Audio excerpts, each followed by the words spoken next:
Hey guys, Legendary Grimlock here, and today we've got the Hunter versus Monsterverse Godzilla.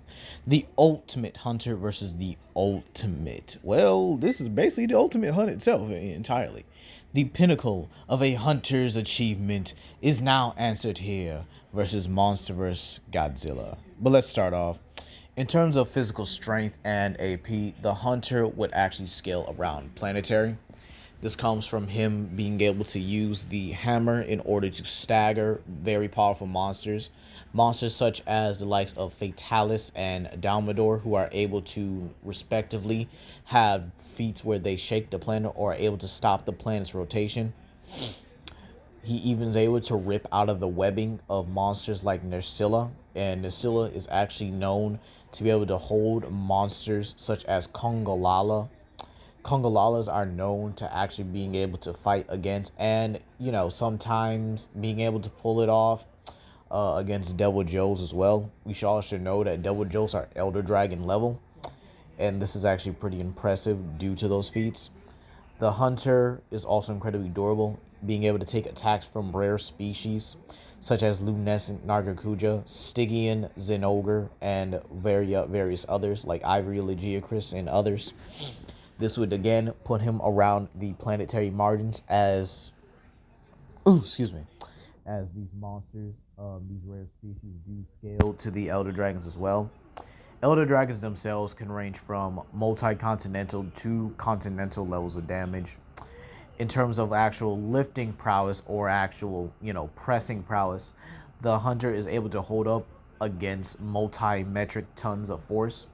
Being able to take a hit from Dalmador's tail and block it, showing the Hunter can actually withstand and even being able to move thousands, and I mean thousands, if not millions of metric tons of force.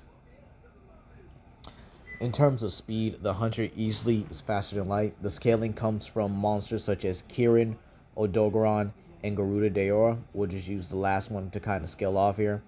Garuda Deora is capable of blasting light at his opponent. This means that the Hunter is not only able to move out of the way of light, but is able to also dodge and react to it, making the Hunter faster than light. So this giving the Hunter's skill as well, the Hunter being able to use his weapons in unison.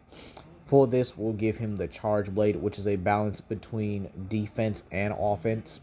The Charge Blade comes with a shield made out of various materials here. We'll just say for a composite format of the Hunter that the shield is made out of Fatalis armor or a Cantor armor. It doesn't really matter. The shield is able to withstand attacks from other monsters. The Hunter also comes with a plethora of abilities such as soul amping. This is when the user wears the armor of another monster. They're actually able to use the soul of the monster to amp their abilities to the point where it seems like they're actually becoming the monster. For example, with Fatalis, the Hunter will eventually gain the power of Fatalis. But at sometimes, some Hunters do lose their minds. Those who are not strong-willed will lose their minds in the armor and eventually become that monster. Meaning the Hunter does gain the powers and abilities of monsters. For example, if he wears the Elatrion armor and gives himself over, it's very possible he could use Eschaton Judgment. Okay? The Hunter also has an incredible healing factor, an incredible resistance as well. Being able to heal from life-threatening wounds, being able to get shot with spikes from other monsters and just come out A-okay. Being able to tank meteors and all that and be just fine. He has heat resistance, poison resistance, radiation resistance, which will come into a factor here as well. And he's able to block a plethora of attacks from AoEs to being able to cut through certain levels of attacks here. So this means the Hunter is pretty, I would have to say, pretty sophisticated and well-rounded in terms of combat. So without further ado, I think that kind of wraps up the Hunter section. And we'll be moving on to Monster vs. Godzilla. This Godzilla is an ancient apex species from way before the Permian period, for when the Earth was actually in a much more radioactive state. This Godzilla can easily scale from continental to multi-continental at base. This would give him the power to pretty much ragdoll any monster. He's been able to toss around King Ghidorah and press Muto Prime, both of which have shown continental to multi-continental respectfully. This comes from King Ghidorah's Storm being able to generate Category 6 hurricanes and being able to control a storm that was causing havoc across the entire continent. This also comes from Muto Prime, who's able to dig through and tear apart tectonic plates like it's absolutely nothing. So these monsters have each gotten the best of Godzilla, but Godzilla has actually been able to surpass Muto Prime and has actually been able to match King Ghidorah when it comes to his power. Godzilla is also capable of being able to destroy cities and cause earthquakes with a single step. Godzilla is also incredibly durable as well, even possessing a healing factor. His regeneration is slow and it's not at its best, but he was able to survive the oxygen destroyer and was able to make it back to his home base where he could actually heal and regenerate from the radiation. Speaking of it, he does have energy absorption, albeit it's limited to radiation, being able to absorb the radiation from nuclear bombs as well as being able to absorb the radiation from the Earth's core itself. Godzilla is also incredibly fast, being able to react to monsters like Jinjin Mushi or Shinomura, who have all been able to outpace and outmaneuver jets. These guys would not be comparable to Rodan, but they seem pretty close in terms of speed, so this means they would actually be hypersonic speeds. Godzilla was also in concept art, was able to react and even fight on par with the likes of Rodan. This is impressive because Rodan is actually much faster than all of the other monsters, like significantly, massively hypersonic plus. This is important because King Ghidorah was able to grab Godzilla and able to fly into the atmosphere in little less than a couple seconds. So Rodan should be able to exceed that. And this means that Rodan should at least be around the Mach 33 department. All right. Godzilla has also been able to shoot his atomic breath just as fast as Mechagodzilla's photon scream. If we actually say that these are actual photons being fired off here, this means Godzilla's atomic breath would actually move at light speed, and that him being able to be comparable to monsters such as King Ghidorah, who's been able to dodge the atomic breath, would make Godzilla at least it would make Godzilla at least light speed. Okay. Godzilla also possesses another form. This happens to be Burning Godzilla. In this state, Godzilla exceeds all the other stats and abilities here. This will put him around planet, if not small planetary levels of power. This means that Godzilla himself should be able to pretty much surpass all the stats he's ever laid previously.